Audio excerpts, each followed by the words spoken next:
우리 같이 말씀을 봅니다. 데살로니가전서 1장 1절부터 3절까지의 말씀과 또 5장 23절의 말씀입니다. 데살로니가전서의 시작과 끝을 같이 읽는 겁니다. 끝부분. 그래서 서론 부분과 결론 부분을 같이 봅니다. 먼저 1장 1절부터 3절까지 같이 한번 읽습니다. 시작.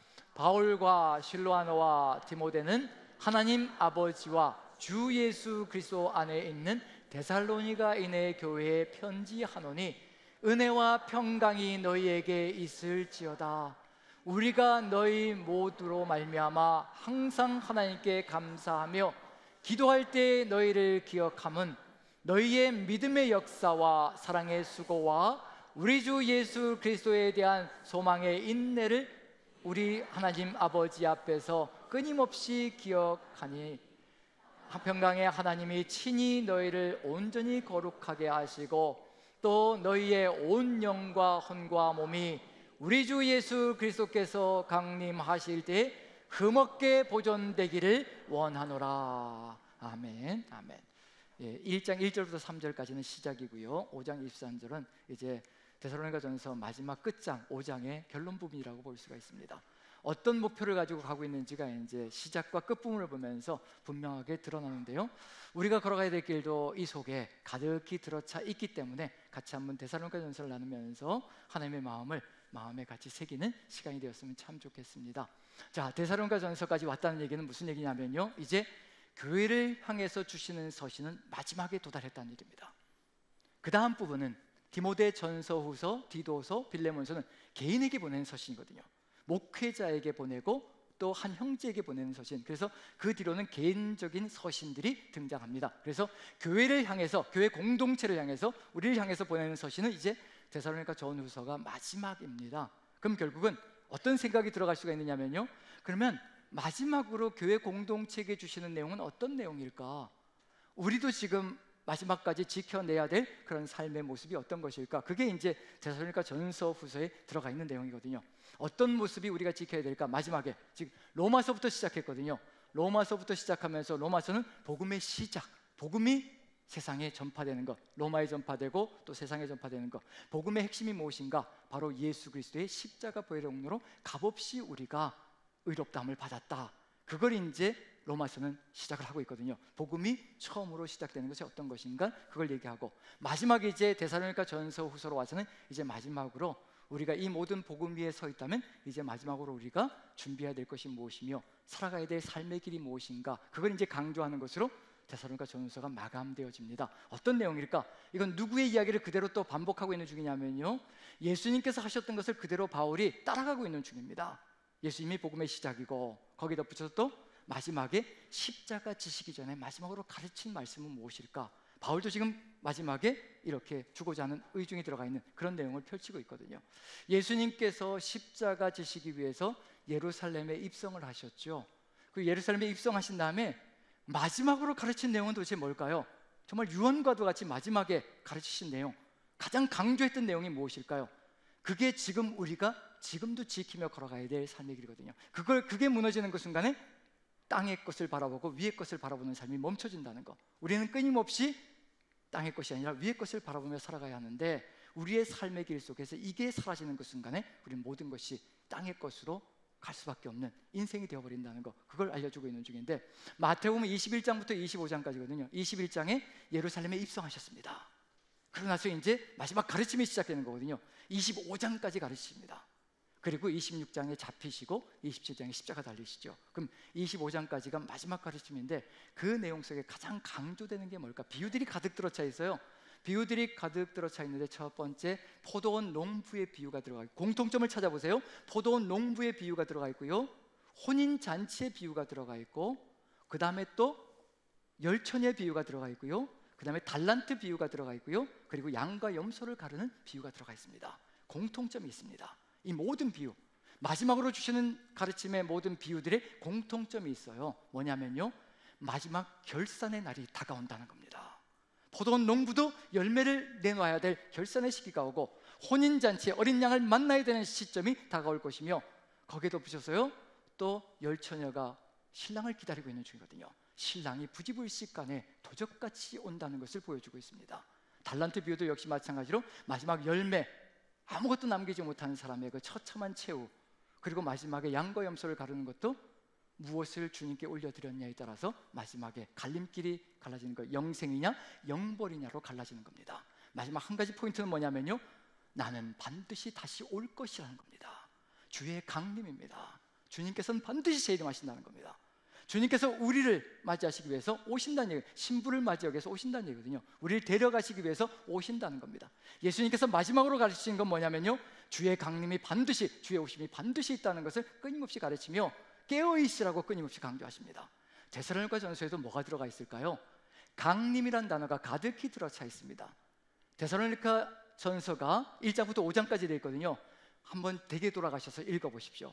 1장의 끝부분에서 강림이 나올 거고요, 2장의 끝부분에서 강림이 나올 거고요, 3장의 끝부분, 4장의 끝부분, 5장의 끝부분, 우리가 읽은 5장의 끝부분이었는데 모든 부분에서 끝부분 결론에 가면요, 강림에 대한 내용이 나옵니다. 무엇을 준비시키는 걸까요? 주님께서는 강림하신다는 겁니다. 지금 우리는 어디를 바라보고 살아가고 있는 중일까요? 정말 예수님께서 오신다는 것을 기억하며 기대하며 걸어가고 있는 중인지, 아니면 다른 것을 바라보며 살아가고 있는지.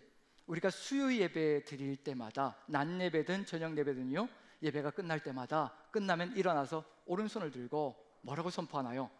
아멘 주 예수여 오시옵소서 라고 선포합니다. 그런데 제 가슴 속에 들어오는 마음이 있습니다. 아멘 주 예수여 오시옵소서라고 하는데 마음속으로는 주님 지금 오시면 안 되는데, 지금 오시면 제가 준비가 덜 되었는데, 그런 마음이 들 때가 참 많습니다. 제가 아직도 주님과 함께 더 살아가야 될, 준비해야 될 것들이 많이 있는데, 주님을 믿는 믿음이 더욱더 준비되어져야 되는데, 정말 제가 주님 오시는 그 순간, 지금 이 순간에 오신다면 내가 준비되어져 있는가? 내일 오신다면 준비가 되어져 있는가? 그걸 지금 묻고 있는 그런 질문과도 같은 내용입니다. 아멘 주 예수여 오시옵소서라고 했지만 정말 내가 주님이 오시기를 간절히 기다리며 나아가고 있는 중인지. 데살로니가전서 1장 23절을 보면요, 다시 한번 읽어보죠. 같이 한번 읽습니다. 시작. 평강의 하나님이 친히 너희를 온전히 거룩하게 하시고 또 너희의 온 영과 혼과 몸이 우리 주 예수 그리스도께서 강림하실 때 흠없게 보존되기를 원하노라. 무엇을 준비시켜주고 무엇을 예비하는 것이 바로 데살로니가전서의 목표인가? 바로 예수 그리스도께서 강림하실 때 우리가 영과 혼과 몸이 거룩하게 흠이 없이 준비되는 것이 어떻게 가능할 수 있을 것인가? 그 가르침이 이 안에 가득히 들어차 있습니다. 마지막 때를 위해서 준비하는 것이고요, 우리도 준비해야 될 것이 무엇인가를 알려주고 있는 것이 바로 데살로니가전서입니다. 그래서 우리에겐 참 소중합니다. 마지막으로 우리가 주님 오실 때까지 어떤 준비를 이루어 가야 될 것인가. 그래서 오늘 제목은 이렇게 한번 정해봤습니다. 제목을 좀 보여주시면요, 제목이 어떤가 한번 읽어볼까요? 시작.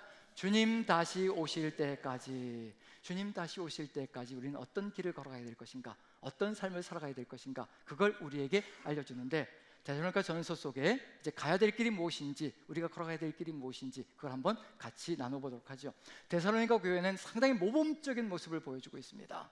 정말 주님이 지금 당장 오실지라도 준비가 되어 있는 교회의 모습을 그대로 보여주고 있는 것이 데살로니가 교회입니다. 근데 어떤 모습이기에 바울이 극찬을 하면서 바로 강림하실 때도 이와 같이 준비되어져 있다는 것을 얘기하고 있는 중일까? 본문을 다시 한번 보여주시면요, 본문을 다시 한번 보여주시면, 자 1장 2절 같이 한번 읽어봅니다. 2절 같이 시작. 우리가 너희 모두로 말미암아 항상 하나님께 감사하며 기도할 때 너희를 기억함은, 너희를 생각할 때마다 항상 어떻게 한다고요? 항상 하나님께 감사한다고 얘기합니다. 항상 하나님께 감사하는 이유가 뭘까? 그리고 또 기도할 때마다 너희를 기억한다라고 이야기를 합니다. 바울의 마음속에 데살로니가 교회의 모습이, 성도들의 모습이 강력하게 남아있다는 것을, 그리고 또 남겨진다는 것을 얘기하고 있는 중이거든요. 그런 모습이 그대로 들어가 있는데, 이게 어떤 모습으로 인하여 가능해지는 것인가? 데살로니가 교회는 이런 모습을 지켜가고 있습니다. 이것만 끝까지 지켜낸다면 주님 오실 때까지 정말 주님이 도적같이 오실지라도 도적같이 오는 것이 아니거든요. 준비되어져 있는 사람에게는요, 기다림이라는 것이 있거든요. 기다리기 때문에 절대로 주님은 도적같이 오실 수가 없습니다. 항상 기다리고 있거든요. 그 기다림이 준비되어져 있지 않으면 어느 누구에게든지 도적같이 오실 수밖에 없습니다. 준비가 안 돼 있는 사람에겐 갑작스러운 일이 벌어지는 거죠. 그때 어떤 일이 벌어질 것인가? 그런데 데살로니가 교회는 바울이 생각할 때마다 감사함으로 가득 들어찼다고 얘기합니다. 어떤 신앙의 모습이길래 우리에게 이런 신앙의 모습이 있는지, 그리고 이런 신앙의 모습이 아직 준비되지 않았다면요, 가야 될 길을 보여주는 겁니다. 어떻게 이것을 준비하며 걸어갈 수 있을 것인가, 어떻게 이 길을 나아갈 수 있을 것인가. 그래서 우리에겐 소중한 의미를 가지고 있습니다. 자, 그래서 데살로니가 교회 성도들의 신앙의 모습 3절 속에 들어가 있습니다. 한번 읽으면서 어떤 모습이 우리가 세워져야 될 모습인가, 데살로니가 교회가 칭찬받는 모습인가, 또 예수님 오실 때까지 살아가야 될 삶의 모습인가, 한번 3절을 같이 한번 읽어봅니다. 읽으면서 어떤 내용인지 한번 봅니다. 같이 읽습니다. 시작. 너희의 믿음의 역사와 사랑의 수고와 우리 주 예수 그리스도에 대한 소망의 인내를 우리 하나님 앞에서, 아버지 앞에서 끊임없이 기억함이니. 바울 사도가 고백하기를 데살로니가 성도들을 바라보면서요, 마지막에 끊임없이 하나님 앞에서 내가 이걸 기억한다, 너희들의 이런 신앙의 모습을 지금도 끊임없이 기억하고 있다. 그게 뭐라고 얘기하고 있나요? 첫 번째가 믿음의 역사, 두 번째가 사랑의 수고, 세 번째가 소망의 인내라고 되어 있습니다. 그럼 이제 이게 뭐가 어우러져 있는 거예요? 믿음과, 소망이 먼저 나오지 않고요, 믿음과, 순서대로 했어야 됩니다. 믿음과 사랑과 소망이 어떻단 얘기예요? 균형 있게 어우러져 있는 교회가 바로 데살로니가 교회다. 골로새 교회도 이런 믿음과 사랑과 소망이 있었거든요. 그런데 현실의 벽에 부딪혀서 지금 무너지려고 하는 것이 바로 골로새 교회였습니다. 그런데 데살로니가 교회는 이게 든든하게 세워져 있는 겁니다. 믿음의 역사와 사랑의 수고와 소망의 인내가 가득히 들어차 있는 교회가 바로 데살로니가 교회거든요. 어떻게 이걸 지켜나가고 있을까? 어떻게 이것을 끝까지 지킬 수 있을까? 그것도 우리에게 주어진 과제처럼 데살로니가 교회를 통해서 우리에게 보여주는 역사가 될 겁니다. 자, 먼저 첫 번째로 믿음의 역사. 믿음이 있다는 얘기는 무슨 얘기일까요? 예수 그리스도를 믿는다는 얘기는 그 다음에 뭘로 펼쳐지게 되어 있나요? 믿음과 이것은 함께 가게 되어 있습니다. 절대 떨어지지 않습니다. 근데 우리는 별개로 생각할 때가 많죠. 믿음과 이거는 같이 갑니다. 그게 뭘까요? 예? 제가 원하는 단어가 안 나오는 것 같아서, 야고보서에 이렇게, 야고보 사도가 이렇게 얘기하죠. 행함이 없는 믿음은 죽은 믿음이다. 그럼 믿음은 무엇과 같이 간다고요? 믿음은 행함과 같이 간다는 겁니다. 그럼 이 역사라는 단어는 어떤 단어와 같은 단어일까요? 힌트는 다 드렸습니다. 행함이라는 단어와 같은 단어인데 역사라고 번역되어 있습니다. 그래서 이걸 읽을 때 역사, 그러니까 히스토리라고 생각하시면 절대 오산입니다. 믿음과 행위, 행함이라고 번역해 주는 것이 맞습니다. 근데 역사라고 번역해서 조금 혼선을 빚거든요. 믿음과 행함은 절대 따로 떨어질 수 없습니다. 같이 가게 되어 있습니다. 믿는다면요, 예수 그리스도를 믿는다면 예수님의 말씀을 따라갈까요? 안 따라갈까요? 여러분들이 저를 믿는다면 제가 말하는 것을 따라갈까요? 안 따라갈까요? 근데 왜 이렇게 안 따라가죠? 우리가 누군가를 믿는다는 얘기는 뭐냐면요, 그 사람의 말을 액면 그대로 따라간다는 의미가 들어가 있습니다. 그래서 믿음과 행함이 같이 갈 수밖에 없는 것은, 믿으면 당연히 명령대로 따라가기에 행함이 나타날 수밖에 없는 거거든요. 그럼 결국 우리의 삶에서 반대로 역질문을 한번 해보죠. 행함이 없다는 얘기는 무슨 얘기일까요? 믿음이 없다. 인정하시나요? 네, 몇몇 분들만 인정하시고 나머지 분들은 아니 그럴 수도 있지, 아니 믿으면 꼭 행해야 되는 거야? 근데 믿는다는 것을 행함으로 가게 되어 있거든요. 예전에 한번 제가 예화를 하나 든 적이 있는데 한 5년 전이었던 것 같습니다. 기억하실지 모르겠지만, 이 한 사람이 야간에 칠흑 같은 어둠 속에서 산행을 하고 있는 중입니다. 그런데 낭떠러지로 떨어집니다. 혹시 기억이 나시나요? 아, 예, 알겠습니다. 이래서 저희 같은 사람이 이렇게 자신 있게 또 했던 것도 하고 반복하면서 살아갈 수 있는 길을 열어주시는 거죠. 기억하지 않으셔도 돼요. 괜찮습니다. 저 같은 사람 잘 살게 만들어 주시는 거예요.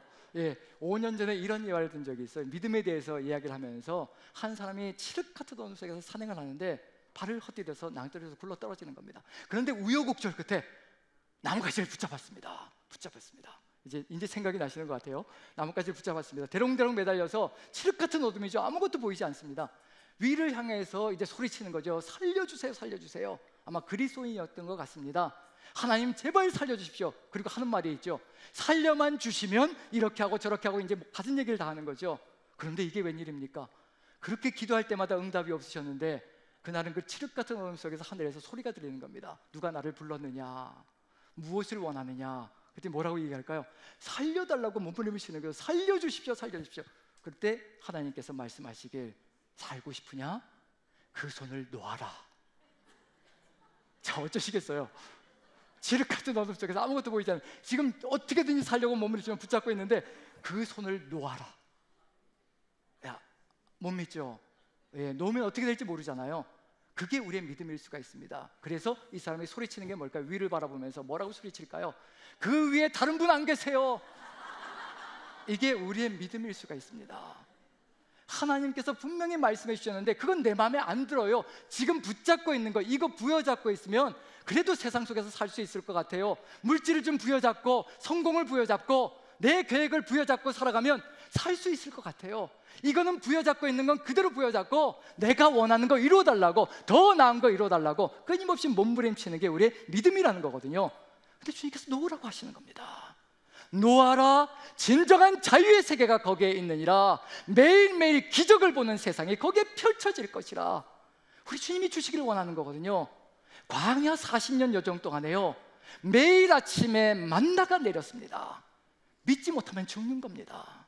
그런데 매일 아침마다 하나님께서 아무것도 갖지 못하게 하시고 그 다음날 모아두면 썩게 만들어 버리셔서 아무것도 갖지 못하게 만드시지요. 그게 광야 여정이거든요. 그런데 매일 아침마다 기적을 보는 겁니다. 하나님의 돌보심과 세우심과 지키심의 기적이 놀랍게 펼쳐지는 겁니다.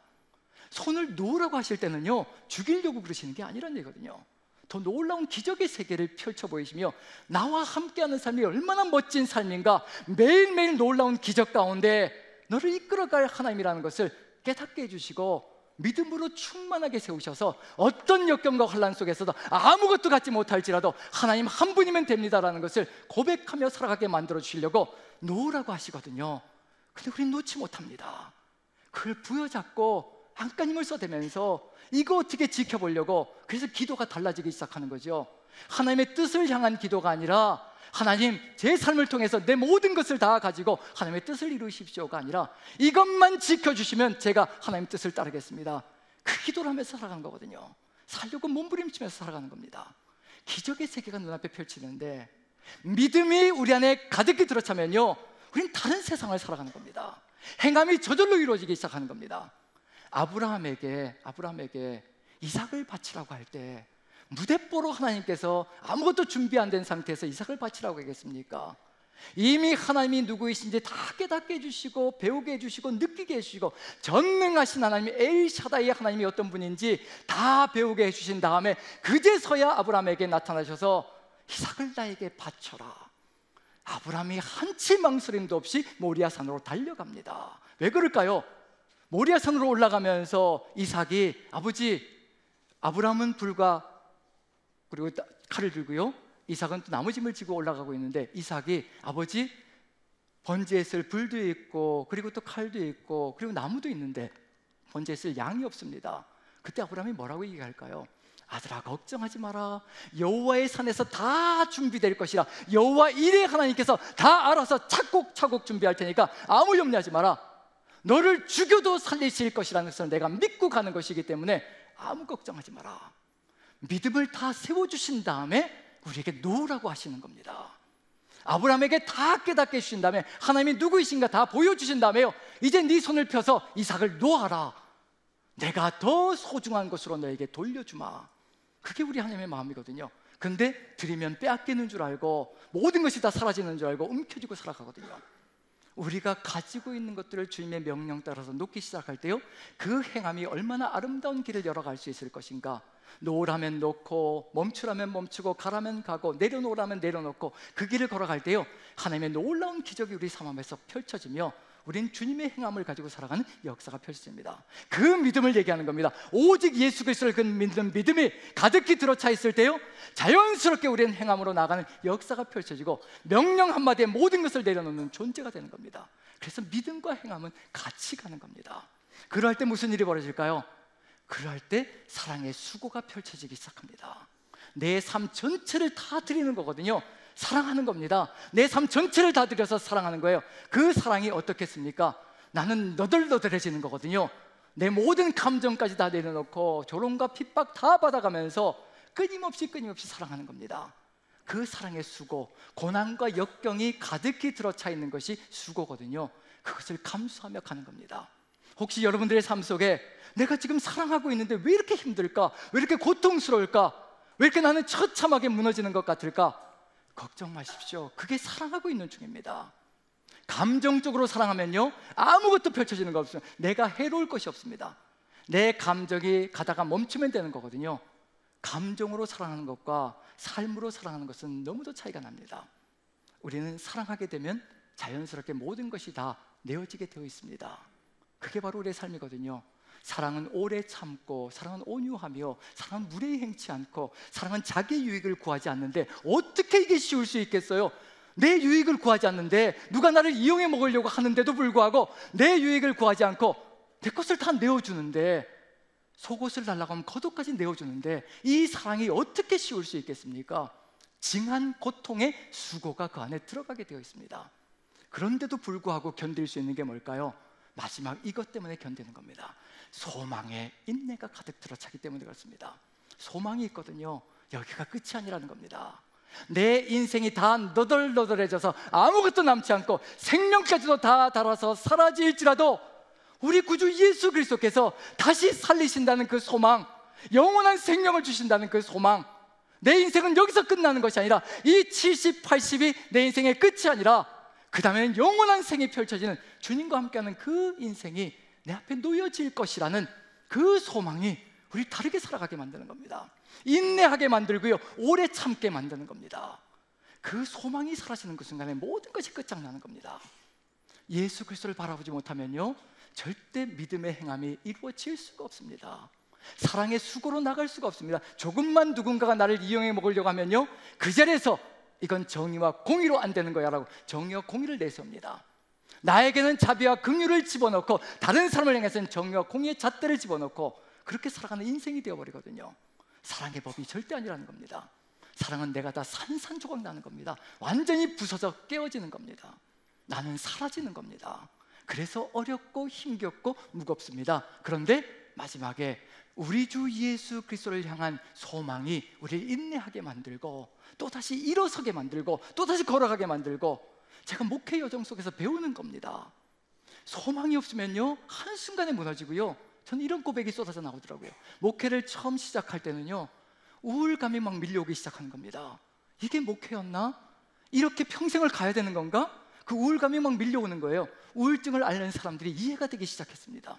이런 상황이 평생 연결된다면 이건 죽음과도 같은 거다, 그런 마음이 들어왔거든요. 그런데 점점 하나님께서 주시는 것이 있습니다. 상황은 똑같습니다. 상황은 똑같아요. 늘 우리 앞에 펼쳐지는 상황은 똑같습니다. 그런데 예수 그리스도께서 소망이 되어주시기 시작하자 다른 것이 보이기 시작합니다. 주님의 그 사랑이 가슴에 다시 들어오기 시작하고, 주님의 사랑이 들어오니까 주님의 십자가가 무엇인지 다시 깨닫기 시작하고요, 주님의 그 십자가가 무엇인지 깨닫으니까 제가 그 십자가 사랑을 받았다는 것을 다시 한번 가슴 절절하게 깨닫기 시작하니까 그 삶을 살아가는 것이 감격스럽고 기쁘기 그지없습니다. 누군가가 멸시하고 조롱해도 이젠 괜찮습니다. 왜냐하면 이제 저는 제 목표는 딱 한 가지입니다. 바보 목사입니다. 바보 목사. 딱 한 가지입니다. 바보가 되어서 평생을 걸어가는 거, 천재적이 되는 것이 아니고 뭔가 누군가에게 내 이야기를 하면서 천재적으로 살아가는 것이 아니고 바보가 되어서 주의 뜻을 이루어가는 것, 그러지 않으면 하나님의 뜻을 이루어갈 수 없다는 것을 절실하게 깨닫습니다. 여기서 믿음의 역사와 사랑의 수고와 그 다음에 소망의 인내, 이것이 가득히 들어차 있을 때 또 이것을 평생을 지켜내며 호흡이 끊어지는 그 순간까지, 주님 오실 때까지 이것을 지켜낸다면요, 우리는 주님과 함께 주님이 오시는 그날을 기대하며 나가는 존재가 될 것이라는 것, 그걸 데살로니가전서는 그대로 보여주고 있습니다. 그런데 이것이 끝까지 가야 되는데 요한계시록을 보면요, 어떤 이야기가 등장하고 있냐면 요한계시록은 마지막 시대의 교회 모습을 보여주는 거거든요. 마지막 시대의 교회 모습이 이런 것이라, 근데 회복되어져야 되는 것이라, 만약에 데살로니가 교회의 모습을 그대로 가져간다면 마지막 때에도 이 모습이 그대로 살아있을 터인데, 그런데 무너지는 것이 있습니다. 뭔가 흔적은 있는 것 같은데 이게 본질이 사라져버린, 뭔가 껍질만 남은 것 같은 그런 모습이 보여지거든요. 우리 에베소 교회, 7교회 첫 번째 교회 너무나 잘 아시죠? 7교회 첫 번째 교회, 뭐를 잃어버렸다고 야단을 맞았던가요? 에베소 교회가 처음 사랑이죠. 그 처음 사랑. 근데 그 처음 사랑은 잃어버렸는데 뭐는 있다라고 얘기하냐면요, 한번 에베소 교회 한번 계시록 2장을 한번 살펴보죠. 1절부터 4절까지인데 한번 처음부터 끝까지 읽어봅니다.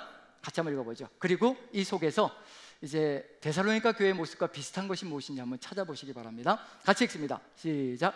에베소 교회의 사자에게 편지하라. 내가 내 행위와 수고와 내 인내를 알고 또 악한 자들을 용납하지 아니한 것, 또 내가 참고 내 이름을 위하여 견디고 게으르지 아니한 것을 아노라. 그러나 너를 책망할 것이 있나니 너의 처음 사랑을 버렸느니라. 한번 생각해 보시죠. 악한 자들을 용납하지 않았다고 얘기합니다. 악한 것이 들어오도록 용납하지 않았고요, 정의와 공의를 세워가면서 모든 것을 다 쳐내버렸습니다. 악한 것을 용납하지 않고요, 거기에 또 참고 예수님의 이름을 위하여 견뎠고 게으르지 아니하였다고 얘기합니다. 그런데 마지막에 갔더니 이런 이야기를 하시는 겁니다. 너의 처음 사랑을 버렸다라고 얘기합니다. 처음 사랑을 버렸다. 뭐가 없다는 얘기인가요? 바로 예수 그리스도의 십자가 사랑이 사라졌다는 겁니다. 그러할 때 정의와 공의는요, 굉장히 무서운 것이 되기 시작합니다. 사람을 정죄하고 그리고는 사람들을 잘라내버리는 그런 일이 벌어지거든요. 어떤 죄인이든지 용납하는 것이 바로 교회의 모습이고, 죄를 용납하라는 것이 아니라요, 죄인을 용납하고 그 죄를 씻을 수 있도록 도와주는 것이 교회의 목적이라는 얘기거든요. 우리가 서 있는 목적입니다. 그런데 우리는 죄인을 쫓아버리고 죄를 방조할 때가 참 많습니다. 우리는 사람들을 절대 쫓아내서는 안 된다는 거, 그걸 우리가 마음에 새겨야 되거든요. 자, 그런데 2절 보시면요, 이걸 한번 제가 다시 한번 읽어보죠. 뭐가 생각나시는지. 내가 내 행위와 수고와 내 인내를 알고, 여기 행위와 수고와 인내를 안다라고 되어 있습니다. 이게 뭔가요? 믿음의 역사에 나왔던 그 역사라는 단어와 행위라는 단어가 같은 단어입니다. 그 다음에 사랑의 수고, 그 수고와 같은 단어고요, 소망의 인내, 같은 인내라는 단어입니다. 그럼 에베소 교회에 뭐가 있다는 얘기예요? 행위와 수고와 인내가 있다는 얘기예요. 그런데 뭐가 빠져버렸나요? 앞에 믿음이 빠져버렸고요, 사랑이 빠져버렸고요, 우리 주 예수 그리스도를 향한 소망이 빠져버렸습니다. 예수 그리스도가 빠져나가버린 행위와 그 다음에 수고와 인내가 결국 어디로 이끌어갈 것인가? 사람들을 정죄하는 길로, 교회가 냉랭해지는 길로, 교회가 살아나지 못하는 길로 나아간다는 것을 그대로 보여주고 있는 중입니다. 우리가 걸어가야 될 길이 무엇인가? 데살로니가 교회를 통해서 배워야 될 건 뭐냐면요, 이런 교회가 아니라 믿음의 역사와 사랑의 수고와 소망의 인내가 아름답게 균형을 맞춰서 가는 교회, 그런 교회를 하나님께서 기대하시거든요. 그것이 무너지지 않아야 되고 그것을 그대로 평생토록 그리고 영원토록 이끌어가야 되는 것이 그 삶의 목표 속에 들어가 있습니다. 그렇다면 이제 뭘 보여줄 것이냐면, 데살로니가 전서 속에는요, 그 다음 부분부터, 1장의 그 다음 부분부터, 그럼 이것을 지킬 수 있는 길, 평생을 지켜나갈 수 있는 길이 어디에 있을 것인가?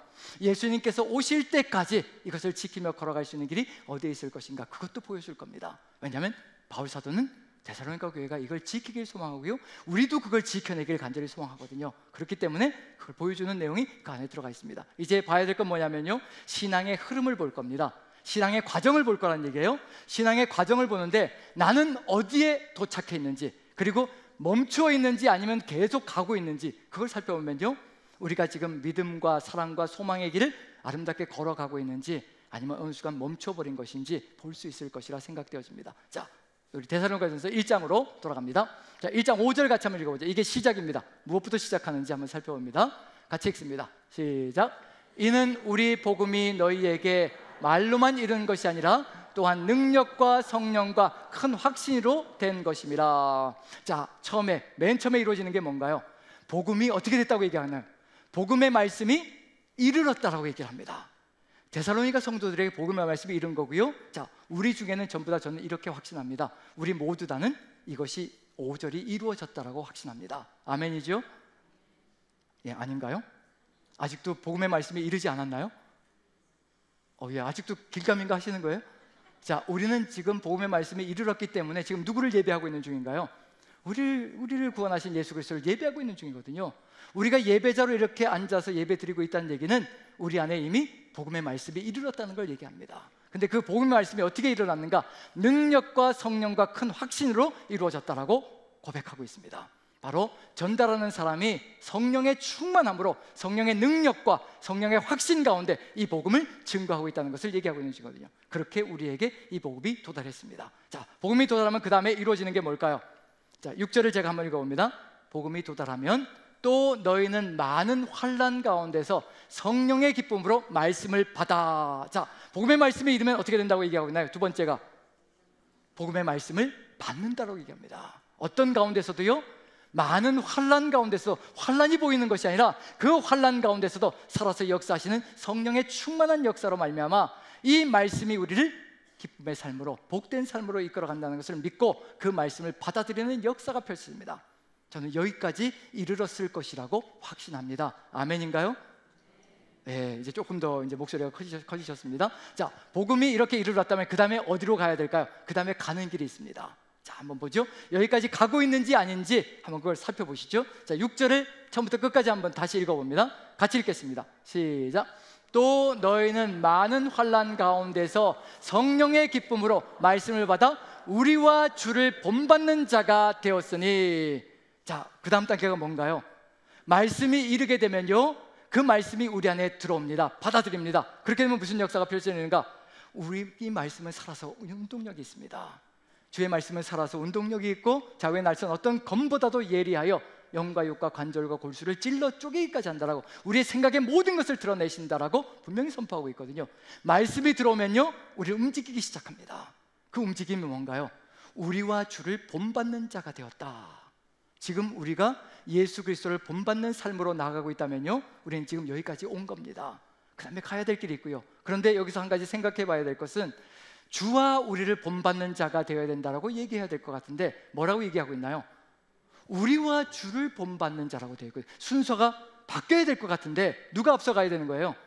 예수님이 앞서가야 될 것 같은데 우리라는 바울과 동역자들이 앞서갑니다. 우리와 주를 본받는 자, 그 이유가 뭘까요? 예수 그리스도를 증거하는 것은 누구를 통해서인가요? 하나님께서 우리를 통하여서 증인을 삼으셔서 우리를 통하여 예수 그리스도를 증거하기를 간절히 소망하십니다. 우리가 없이는 예수 그리스도의 그 모습이, 예수 그리스도의 형상이, 예수 그리스도의 그 사랑이 전달되지 않는다는 얘기거든요. 우리가 어떠한 삶을 살아가느냐에 따라서 주님이 증거될 것인가, 내 삶이 증거될 것인가, 그게 결판이 나는 겁니다.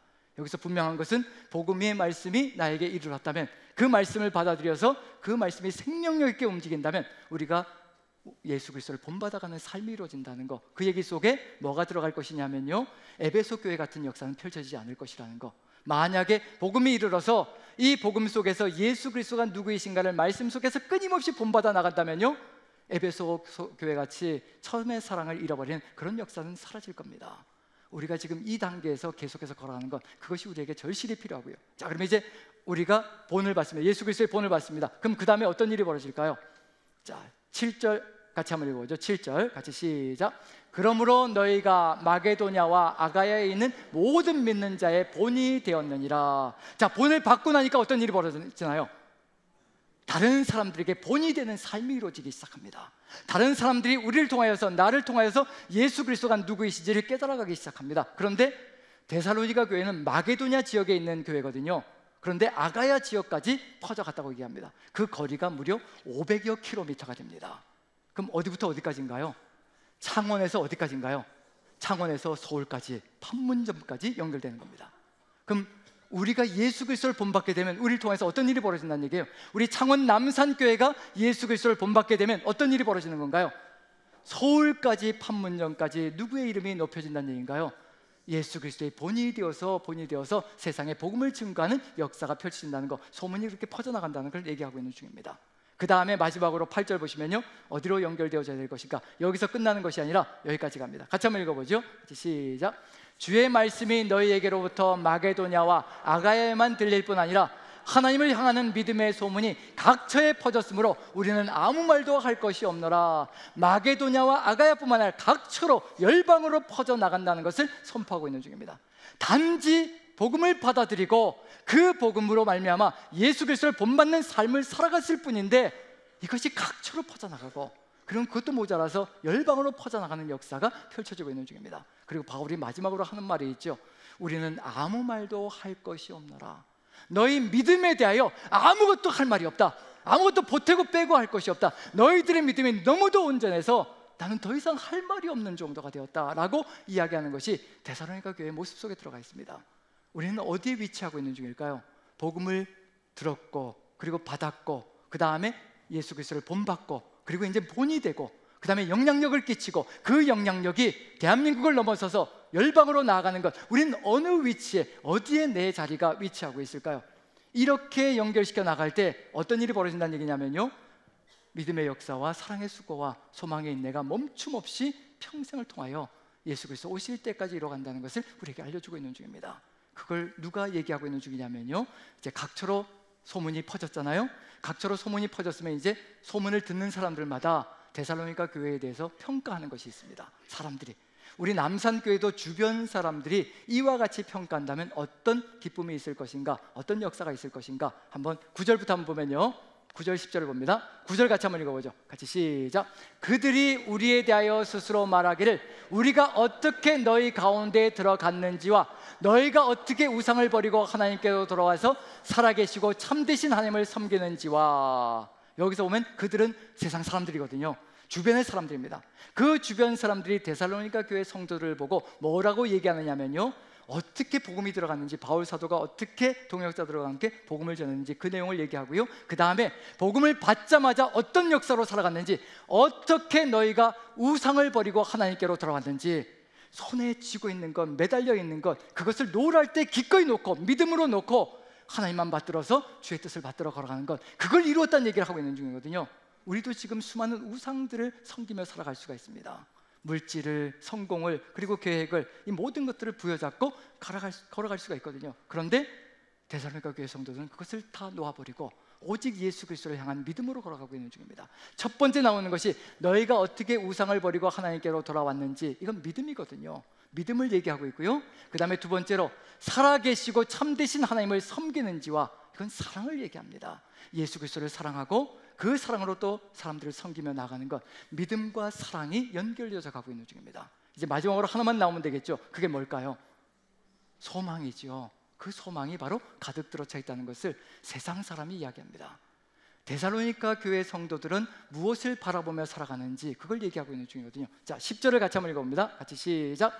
또 죽은 자들 가운데서 다시 살리신 그의 아들이 하늘로부터 강림하실 것을 너희가 어떻게 기다리는지를 말하니 이는 장래에 노하시면서 우리를 건지시는 예수시니라. 세상 사람들도 인정합니다. 뭐라고 인정하느냐면요, 데살로니가 교회 성도들은 정말 살아계신 예수 그리스도를 믿으며 그 예수 그리스도께서 강림하신다는 것을 간절하게 고대하며 살아가고 있는 중이라.